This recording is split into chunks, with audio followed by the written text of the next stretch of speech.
Buenas noches. Sí, ya, buenas noches. Y gracias, como digo, siempre a los medios de comunicación por atender esta comparecencia y a todo el equipo, embajador, por la preparación de este consejo.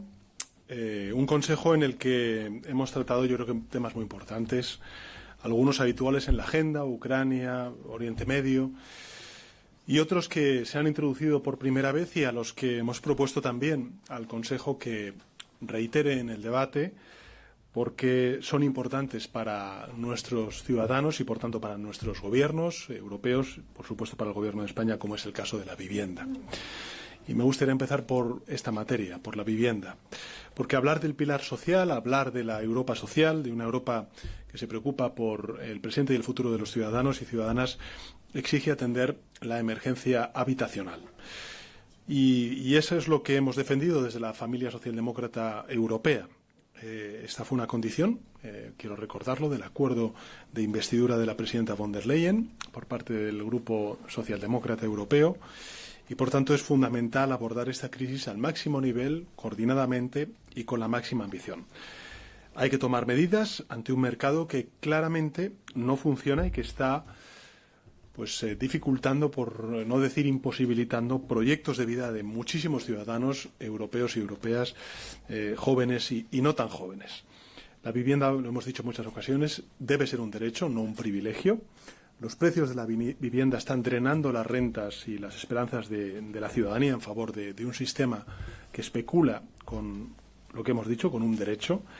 Según la Comisión Europea, los datos son de la Comisión Europea, en las ciudades más pobladas o con un gran peso del turismo, el esfuerzo medio por el alquiler puede superar hasta el 80% de los ingresos de un ciudadano. Y la pregunta, por tanto, que debemos hacernos es ¿qué proyecto de vida resiste eso? La Unión no puede, por tanto, permitirlo y frente a esta situación, desde España hemos propuesto 3 áreas de acción por parte de la Comisión de manera concertada. La primera de ellas es que desde Europa se articulen medidas legales para que sea posible reducir la compra de vivienda para uso no residencial. En segundo lugar, que nos den a nivel europeo palancas para poder actuar sobre las zonas tensionadas, las zonas, los barrios de estas ciudades que o bien como consecuencia del turismo o bien porque son grandes urbes, pues se sufren una tensión importante en sus precios tanto de compra como de alquiler. Y finalmente, que se ponga a disposición financiación comunitaria específica para la construcción de vivienda protegida asequible. Y creo que ahí la financiación europea debe estar al servicio, por tanto, de una de las principales preocupaciones ciudadanas, como es el acceso a la vivienda. Quiero reconocer también el liderazgo, el impulso que le han dado alcaldes y alcaldesas de las principales capitales europeas, porque este es un problema, el de la vivienda europeo. Gracias al alcalde de Barcelona, a Jaume Collboni, por supuesto a la alcaldesa de París, a Anne Hidalgo, al alcalde de Roma, de Dublín, de Lisboa, a través de la alianza Mayors for Housing, ya que han pedido al presidente del Consejo una acción decidida y ambiciosa, que es, en definitiva, lo que hemos tratado hoy en este Consejo. Otra preocupación de nuestros ciudadanos ha sido, lógicamente, la situación en Oriente Medio, en Palestina, durante estos 2 últimos años. Hoy tenemos un horizonte de esperanza y, sin embargo, ya en los primeros días hemos visto la fragilidad de los acuerdos alcanzados. Tenemos una oportunidad que es alcanzar la paz. Hoy estamos en una tregua, en un alto el fuego. Podemos alcanzar la paz y para eso desde España hemos propuesto 4 cuestiones. La primera, mantener la máxima presión sobre las partes para implantar el acuerdo y, por tanto, no reducir el compromiso de sanciones frente al gobierno, en este caso de Israel, hasta que no se cumplan con los acuerdos. En segundo lugar, que hay que garantizar la llegada masiva y urgente de ayuda humanitaria, que hoy por hoy no está aún garantizada ni permitida. En tercer lugar, tenemos que desarrollar una estrategia comunitaria de seguridad para Gaza, para la Franja de Gaza, y consolidar el alto el fuego. Y, en cuarto lugar, debemos apoyar a las instituciones palestinas, a la autoridad palestina, para hacer posible la gobernanza y la reconstrucción. Y, evidentemente, no olvidar que el último fin en el medio plazo debe ser la configuración de dos estados, uno el de Israel y otro el de Palestina, que puedan vivir en paz y en una coexistencia pacífica y segura. Sobre la competitividad y agenda verde, bueno, yo creo que el planteamiento de España lo conocen. Creo que España además se presenta en el ámbito del crecimiento económico, la creación de empleo y la competitividad con una hoja de servicios muy importante, muy fuerte. El Fondo Monetario Internacional acaba de actualizar, lo saben ustedes, nuestra previsión de crecimiento económico para el año 2025 al 2,9%, por tanto, casi el triple que la zona euro y muy por encima de las grandes economías europeas. Una previsión de crecimiento económico que va a continuar también en el año 2026, según nos dice el Fondo Monetario Internacional y el resto de organismos internacionales. Por tanto, creo que estamos demostrando desde España que se puede crecer y crear empleo, que se puede crear empleo y también subir el salario mínimo interprofesional, que se puede crecer y también reducir los gases de efecto invernadero, como estamos haciendo desde España. Somos el tercer Estado miembro que más emisiones de efecto invernadero está reduciendo gracias a la transformación energética que venimos impulsando desde hace 7 años y, sobre todo, el que más empleo está creando, unos 585.000 en el último año, según la encuesta de población activa. Creo que es mañana cuando también se va a presentar y se van a conocer los datos de la encuesta de población activa. Y según los indicadores adelantados, pues esperamos tener también buenas noticias, buenas cifras cuando hablamos de la creación de empleo en nuestro país. Por tanto, a los que abogan por reducir derechos o desproteger o desmantelar las políticas del clima, desde España lo que les decimos con toda humildad es que la agenda verde es el motor, es uno de los principales motores, no un obstáculo para la competitividad. Lo sabemos porque lo aplicamos y porque también lo estamos viendo en términos económicos en nuestro país. Draghi, el ex primer ministro italiano, marcaba el camino al señalar que la descarbonización debe ser uno de los principales impulsores de la reindustrialización europea. Europa no será más competitiva importando combustibles fósiles de terceros países, sino seremos más competitivos si reducimos con renovables el precio de la electricidad, que es lo que estamos haciendo en España. Lo he dicho en muchas ocasiones, hoy España el 60% de la electricidad proviene de energías renovables y como consecuencia de ello hemos reducido en un 50% el precio de la electricidad de hace 7 años a esta parte, ¿no?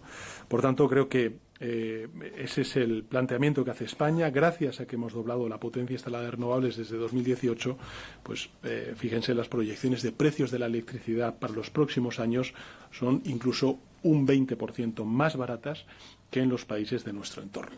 Y esto es competitividad, esto es atracción de inversión y es reindustrialización, como estamos viendo en nuestro país. Tenemos que mantener la ambición climática. Este es el planteamiento que tiene el Gobierno de España de cara a la cumbre de la COP en Brasil. Asumimos que es un debate complejo, que requiere posiciones constructivas, también que se adapten a las realidades de cada Estado miembro, para alcanzar ese objetivo intermedio que nos ha marcado la ciencia del 90% de reducción de emisiones de gases de efecto invernadero en el año 2040 si queremos ser neutrales en el año 2050. Somos conscientes de las necesidades de cada país. También yo he expuesto las nuestras, las de España. He recordado que desde el año 2023 al año 2025, o mejor, sí, creo que es de 2023 a 2025, Europa se ha gastado más de 40.000 millones de euros en pérdidas económicas como consecuencia de los efectos del cambio climático. En España saben ustedes que también estamos en cifras que rondan los 20.000 millones de euros como consecuencia de todas las reconstrucciones que hemos tenido que hacer y todas las ayudas que hemos tenido que trasladar a muchos de las regiones, de los sectores afectados. Sin ir más lejos, la próxima semana saben que se cumple un año de la Dana en la Comunitat Valenciana y durante estos 12 meses, hemos transferido desde el Gobierno de España 8.000 millones de euros. 8.000 millones de euros. Es decir, de cada 100 euros que ayuntamientos de la Comunitat Valenciana, que hogares, que empresas, que industrias han recibido de instituciones públicas pues casi el 90%, el 85% para ser más exactos, provienen de la Administración General del Estado, del Gobierno de España. Pero estamos hablando de, en 12 meses, 8.000 millones de euros en solamente un territorio como es la Comunidad Valenciana. Esa es la dimensión del coste que representa el no actuar, además, lógicamente, de las pérdidas humanas que desgraciadamente vivimos en la Comunidad Valenciana y en otros territorios del país como consecuencia de esa dana y de otros muchos efectos climáticos que venimos sufriendo durante estos últimos años, de manera cada vez más acelerada en la península ibérica.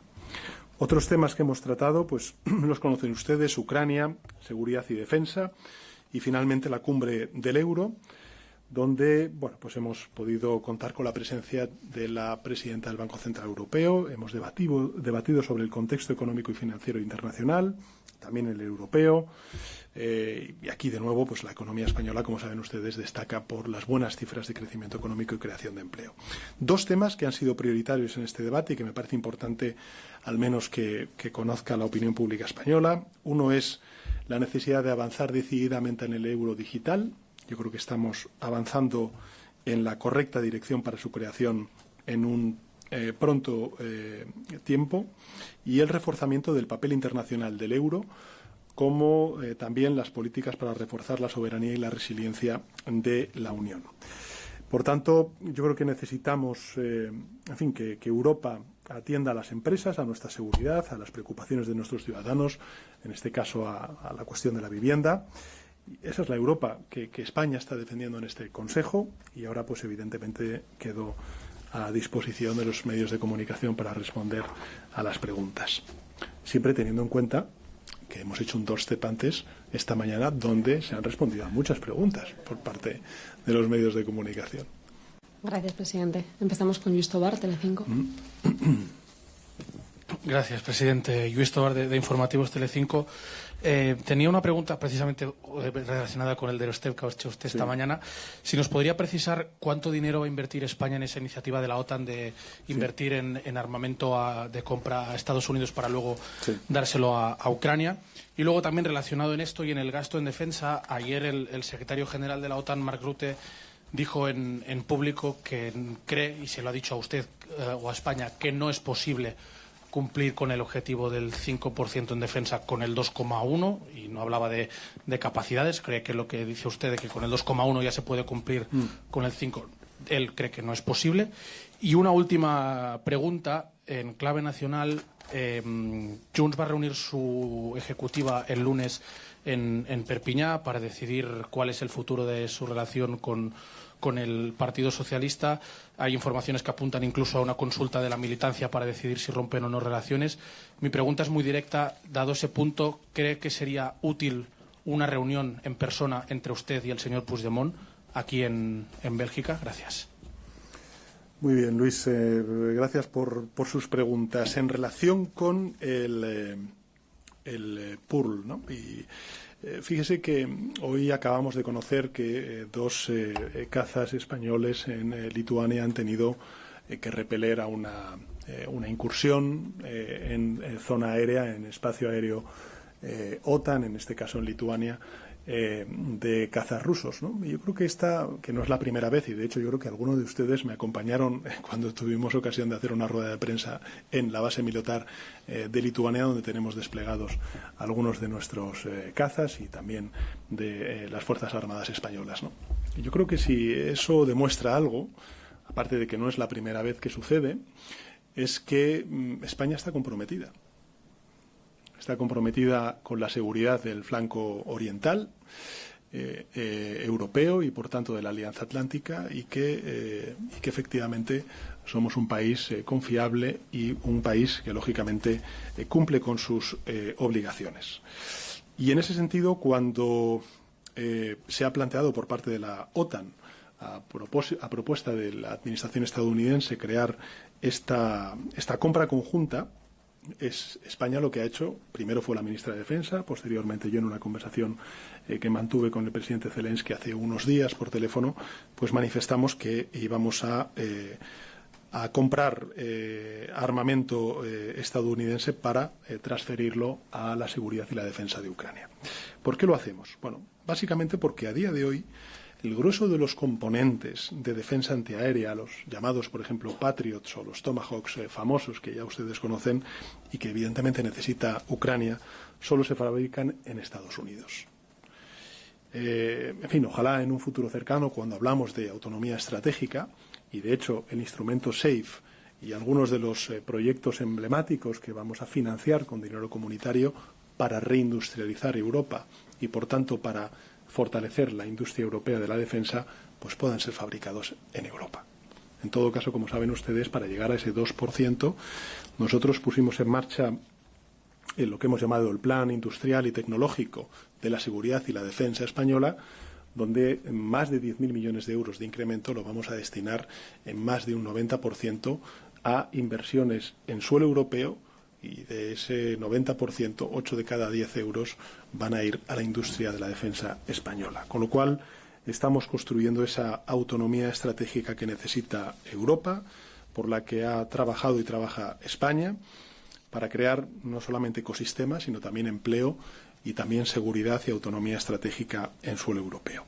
Por tanto, esta es la primera de las cuestiones. La segunda de las cuestiones, en relación con el secretario general de la OTAN, yo lo he dicho siempre, lo saben ustedes, el 2,1% del PIB no es una cifra que se haya inventado el Gobierno, ni por supuesto su presidente, sino que las Fuerzas Armadas, una vez se acordó con la OTAN las capacidades que tenemos que poner en marcha, que tenemos que garantizar de aquí al año 2035, nos sale 2,1% del PIB.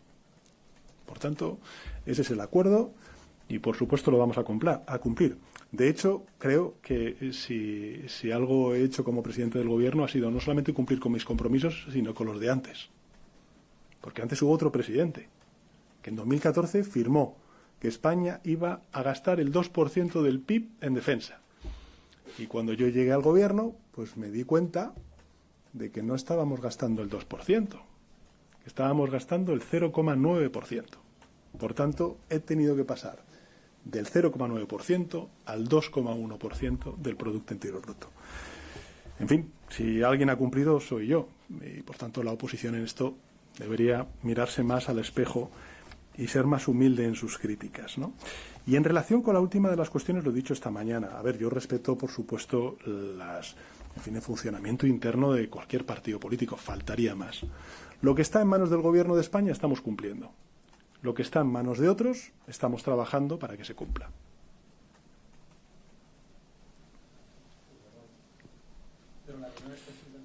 Bueno, pues es que ya, en fin, yo he hablado ya claro, ¿no? O sea, estamos cumpliendo con lo que está en nuestra mano. Y lo que no está en nuestra mano estamos trabajando para que se cumpla. Manuel Gómez. Pero sí que está en su Manuel. Una de las cosas que está en su mano es reunirse con Puigdemont. Pero ¿cuántas veces me habéis preguntado? Si os he respondido no sé cuántas veces. Que os queréis llevar ese titular, que me queréis preguntar y que yo diga tal. Pues, si lo he dicho 1000 veces. ¿Para qué hemos aprobado una ley de amnistía? Para normalizar la situación con los actores políticos. Por supuesto, pues esas reuniones se producirán. ¿Cuándo? Pues cuando toque. Ahora, ya tenéis el corte. Presidente, también le quería preguntar por vivienda. Usted a la llegada ha hablado, bueno, y ahora otra vez, ha hablado de poner freno a la compra de viviendas para uso no residencial. Y en las conclusiones del Consejo parece que son menos ambiciosas que esa propuesta que usted está lanzando. ¿Se siente satisfecho con esas conclusiones?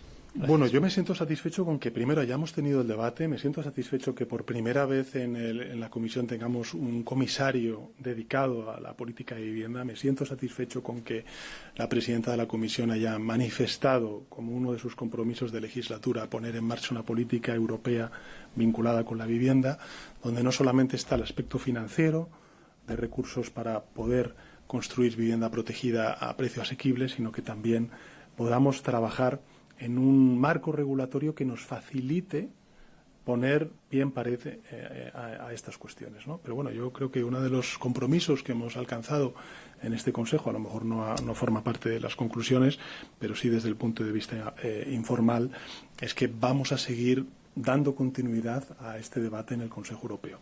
Que también tengo que decir que desde el punto de vista de del Consejo, de los líderes, ha sido muy agradecido. Es decir, que no ha habido nadie que haya dicho, oye, ¿por qué tenemos que...? Al contrario, todos han reconocido que hay un problema, que es también europeo, y al cual tenemos que dar algún tipo de respuesta desde el punto de vista europeo.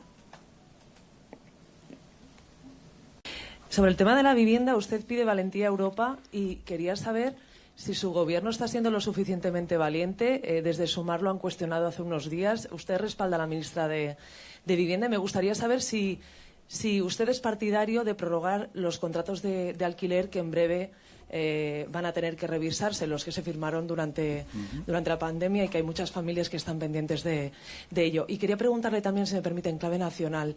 Hoy han comparecido en el Senado el exgerente y la gerente de su partido. Sí. Uno no ha respondido. El actual gerente ha dicho que todos los pagos en efectivo están respaldados. Ha dicho que usted recibió algún pago en efectivo. Quería saber si lo recuerda y cómo afronta la comparecencia que tiene usted el jueves que viene en el Senado. Si piensa responder o va a optar por guardar silencio. ¿Pero Gracias. tienes alguna duda, Sandra, de que no voy a responder? Le pregunto. Pues eso sí sería una noticia, ¿no? Si digo que no voy a responder, pues claro que sí, yo voy a ir a la comparecencia. Por cierto, que creo que soy el presidente del Gobierno que más veces ha comparecido en las Cortes Generales de la historia de la democracia. Voy a comparecer, voy a responder con total transparencia, porque ese no solamente es mi compromiso, sino mi convicción, ¿no? Respecto a la pregunta sobre la financiación irregular, a ver, la financiación irregular tiene una sede en España que está pagada con dinero en B, sí, ¿no? Donde se cobraban sueldos en B, también. Y es en la calle Génova. Sobre, como cualquier español, que yo haya podido liquidar gastos que he adelantado, pues en fin, si es que eso no es el problema. El problema es la trazabilidad de esos recursos que se ponían a disposición de uno u otro partido. Y en nuestro caso, pues como he dicho en muchas ocasiones, lo vuelvo a repetir, el informe de la UCO, de la Guardia Civil, lo que dice es que esa trazabilidad, que entiendo que es lo que ha dicho la gerente del Partido Socialista, pues es total. ¿Y qué más me había preguntado? Que son muchas cosas. Ah, sí, la vivienda, que si respaldo a la ministra de Vivienda, por supuesto. Si nos estamos tomando en serio la política de vivienda, también. Me gustaría que las comunidades autónomas hicieran lo mismo. ¿Y los contratos de alquiler? Ah, bueno, lo estamos estudiando, eso lo estamos estudiando. Cuando tengamos la respuesta, le damos respuesta. Bueno, que son las 11. Buenas noches. Buenas noches. No sé si volvéis hoy, bueno, ya mañana, ¿no? De Bruselas. Mañana. Bueno, pues que tengáis buen regreso.